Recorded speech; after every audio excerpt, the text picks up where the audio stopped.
আসসালামু আলাইকুম। আজকের এই বেবি সুন্দর ফ্রকটা আপনাদের সাথে কাটিং এবং সেলাই শেয়ার করছি। প্রথমে গলার টপ পার্টের জন্য আমি এখানে প্রথমে কাপড় নিয়েছি 7.5 বাই 7। আমরা লংয়ে নিয়েছি, পাশেও নিয়েছি 7 ইঞ্চি, আরমোলের জন্য নিয়েছি 5 ইঞ্চি, কাঁধের অংশের জন্য নিয়েছি আমরা 5 ইঞ্চি, বডির জন্য নিচ্ছি 6 ইঞ্চি পরিমাণ এবং গলার যে নেক পোর্শন সেটা নিচ্ছি 2 ইঞ্চি পরিমাণ, পাশে নিচ্ছি আমরা 4 ইঞ্চি পরিমাণ। কাঁধের অংশের জন্য আমরা এভাবে মেজারমেন্ট করে কাটিং করে নিচ্ছি। কাঁধের অংশের জন্য আমরা নিচ্ছি 3 ইঞ্চি পরিমাণ, 1 ইঞ্চি নিচ্ছি বডি মেজারমেন্ট আমরা সেলাইয়ের বাড়তি অংশ হিসেবে, যেহেতু এক্সট্রা ফেব্রিক আমরা সচরাচর রেখে থাকি। জামার টপ পার্ট আমাদের কাটিং করা হয়ে গিয়েছে, এখন আমরা ঘের অংশটা কাটিং করব। তো আমি এখানে 2 হাত বহরের আমি এখানে 2টি পার্ট কাপড় ইঞ্চি নিয়েছি, মানে 4-5 কাপড় নিয়েছি, 4 পিস।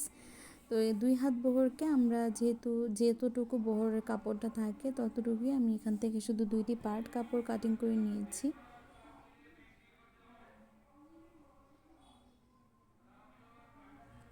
আপনি এখানে যতটুকু লেন্থ ব্যবহার করবেন আপনি ততটুকুই নিতে পারেন। আমি এখানে নিয়েছি ধরুন 16-17 ইঞ্চি পরিমাণ, এবং আমি এখানে পার্পল কালার কাপড় নিয়েছি জামার প্রিন্টের সাথে মিলিয়ে। আপনি চাইলে আপনার জামার প্রিন্টের সাথে মিলিয়ে যে কোনো ডিজাইনের কিন্তু বাচ্চাদের জন্য তৈরি করতে পারেন।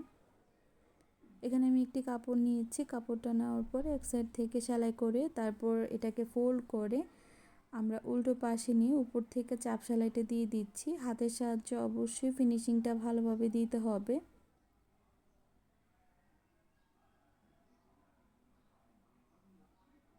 পট্টিটাকে সমান করে ভাঁজ দেওয়ার পর আমরা আর্মহোল সাইডে এসে আমরা এক্সট্রা ফেব্রিকগুলো কাটিং করে আমরা ফেলে দিব। দুইটা কাঁধের অংশ জয়েনিং করার সময় আমরা অবশ্যই খেয়াল রাখবো কাঁধের অংশের দিকে এসে অবশ্যই ডাবল সেলাই দিয়ে দিতে হবে। কাঁধের অংশগুলোকে সেলাই করার পর আমাদের যে বডি মেজারমেন্ট অনুযায়ী সেলাইটা দিব, তো তার আগে আমরা হাতাটা কাটিং করে নিচ্ছি। হাতা নিচ্ছি 8 ইঞ্চি পরিমাণ, পাশে নিচ্ছি আমরা 4 ইঞ্চি এবং 1 ইঞ্চি নিয়ে আমরা একটা একদম কর্নার পর্যন্ত মিলিয়ে দিচ্ছি। হাতাটা কাটিং করা খুবই ইজি। এটা ঘটি হাতা, কলসি হাতা যে কোনো নামেই ডেকে থাকে, আমরা সচরাচর কলসি হাতা নামেই চিনে থাকি।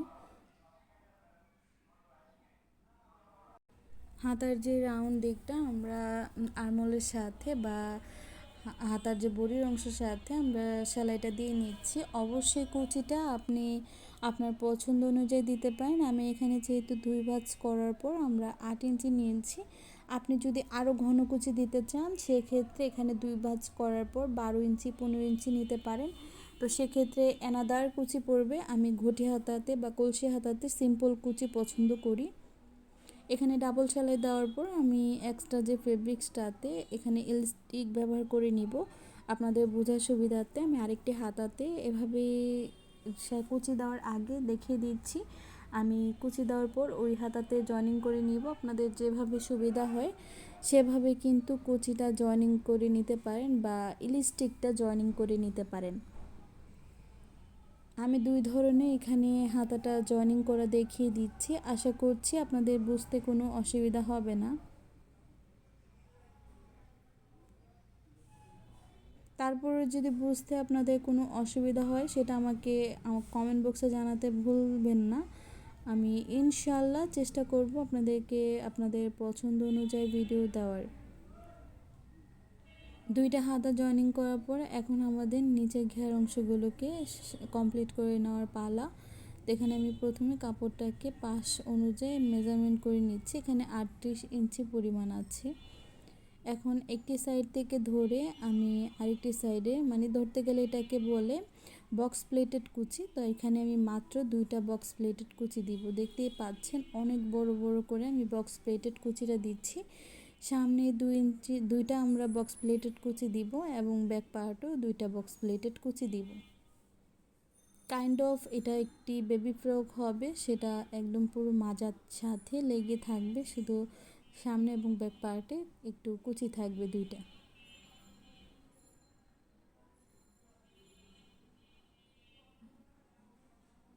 দুইটা কুচি দেওয়ার সময় অবশ্যই আমাদের বডির যেই টপ পার্টটার সাথে যেহেতু আমাদের মাজার ঘেরা কাপড়টা একদম ম্যাচিং হয়ে সেলাইটা পরে, যেহেতু এক্সট্রা আবার কোনো কুচি না দিতে হয় সেটা অবশ্যই খেয়াল রাখতে হবে।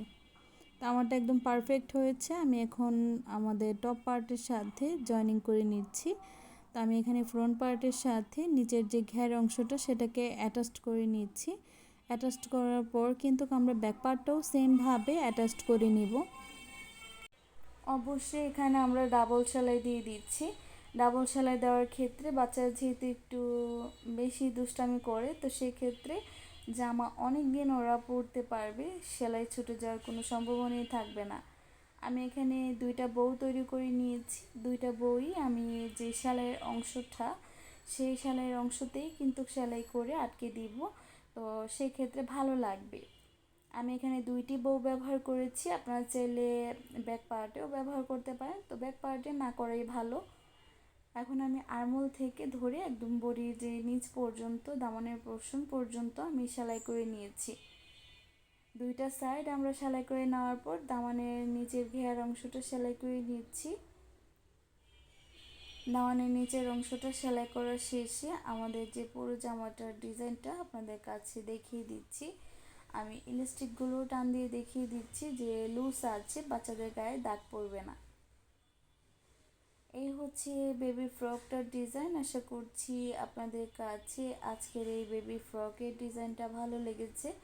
ভালো লেগে থাকলে অবশ্যই ভিডিওটিতে আমাকে জানাতে ভুলবেন না। আর ভিডিওটি ভালো লেগে থাকলে লাইক, কমেন্ট, শেয়ার, আনসাবস্ক্রাইব করতে ভুলবেন না। আজকের মতো এখানেই বিদায় নিব। সবাই ভালো থাকবেন, সুস্থ থাকবেন। আল্লাহ হাফেজ।